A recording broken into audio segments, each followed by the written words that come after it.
Hello friends and welcome back to another leather crafting video.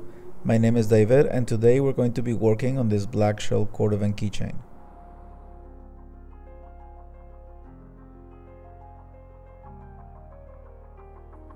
So in today's video we'll be working with a keychain model that I've worked previously on the channel. I've done this keychain a few times in Shinki and Rocado shell Cordovans, but this time I wanted to make a stealthy version using a black Horween Shell Cordovan hide. It's been a while since I worked with this particular leather hide, and every time I work with shell Cordovan I try to keep some large pieces like this one to make any small project that might come in hand, like a keychain or a card holder, and for this case the shell piece I found was large enough to easily fit two keychains, so I'll be working with both of them at the same time along the video. So the first thing was to mark the keychain template with a scratch awl and then carefully cut out the pieces with an X-Acto knife. The way I cut the leather is by passing the blade several times until the pieces are separated and then move on to cut out the other keychain.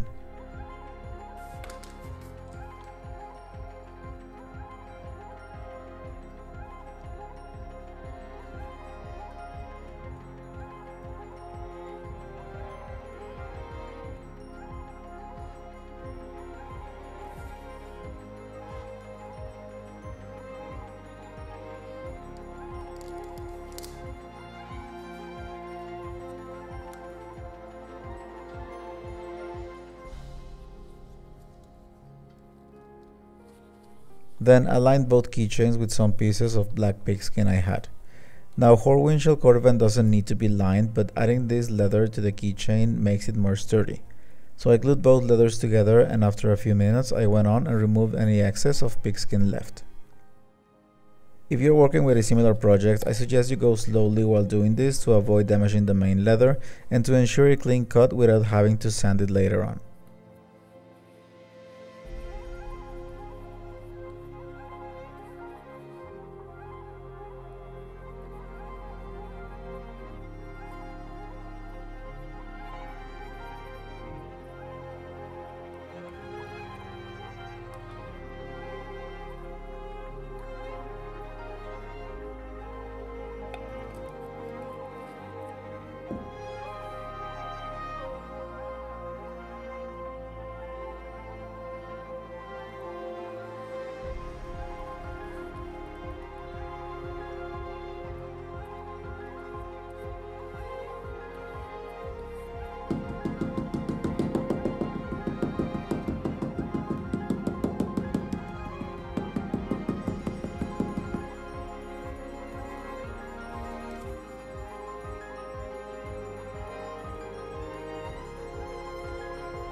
Now, since the keychains are going to be stitched with the ring installed at some point in the narrow part of the leather, it's a good idea to prepare this section before moving forward.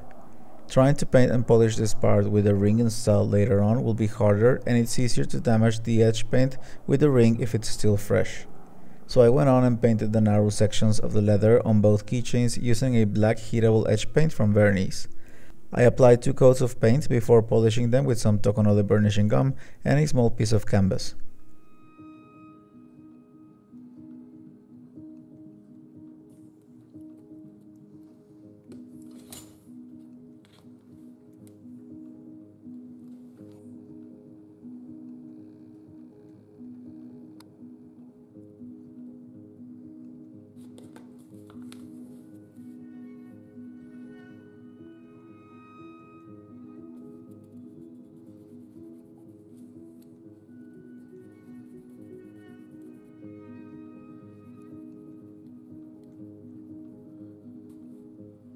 Then I went on and made the stitching holes with 2 pronged diamond chisels and a poly mallet, but first marked the stitching line with an edge creaser. I use a vintage creaser from C.S. Osborne, and I actually rarely use it as a decorative tool. However, it's been very useful to mark the stitching holes for my projects at 4 mm from the edge.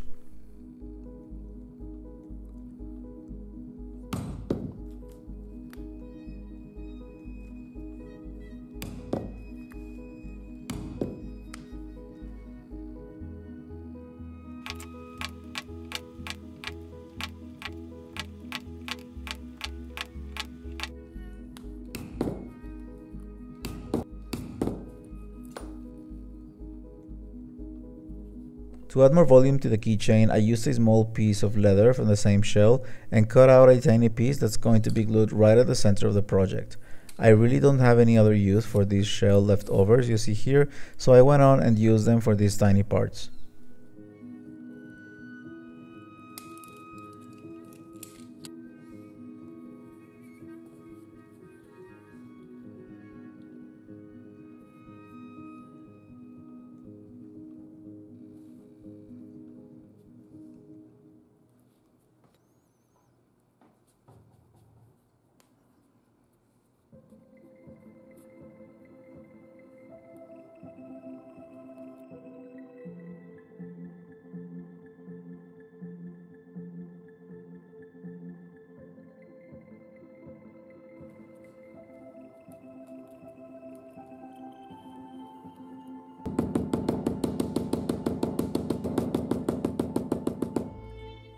Once they're glued to the keychains, since the main side of the shell is very shiny and polished, I needed to sand it slightly before applying some glue.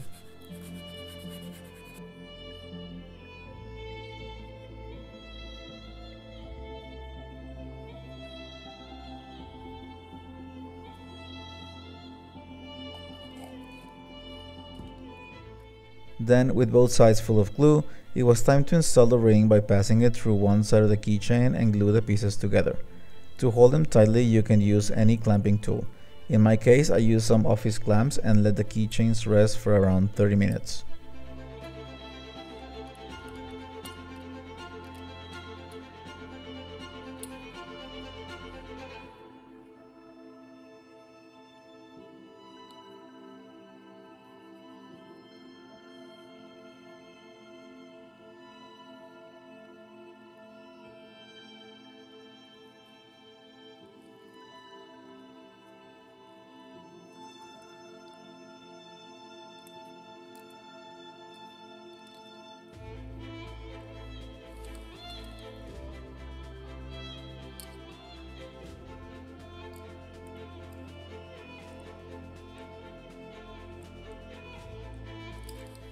So after a while, it was time to stitch the keychains, and to do this, I went on and used a black linen thread from Filo Chinois and measured the total length of the stitching run, multiplied that number by 4 to know how much thread I was going to use, and prepared the thread with some beeswax and the stitching needles on both sides. Now before using them, it was necessary to pass the diamond chisel once again to punch the leather all the way through. And since the leather was previously marked, doing this was much faster now.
The final thing to do was to finish the edges of both keychains, and to do so there are a few steps to follow.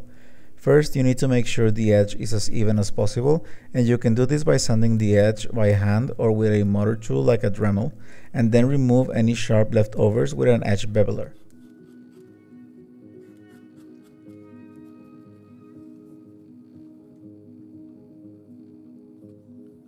Then you can polish the edges slightly with some water and a wooden slicker if you're using a vegetable tan leather. This only works with vegetable tan leather. If you're using chrome tan one, you can go directly to paint the edge with your preferred edge paint color and brand. In my case, I used the black vernice paint and gave both keychains 2 coats of paint before polishing them with some Tokonole gum.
And once the edges were dry and shiny, we finished our project.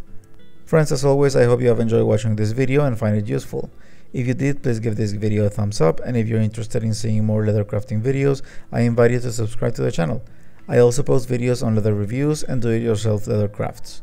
Again, thank you so much for watching, and I'll see you in the next one. Have a great day, everyone.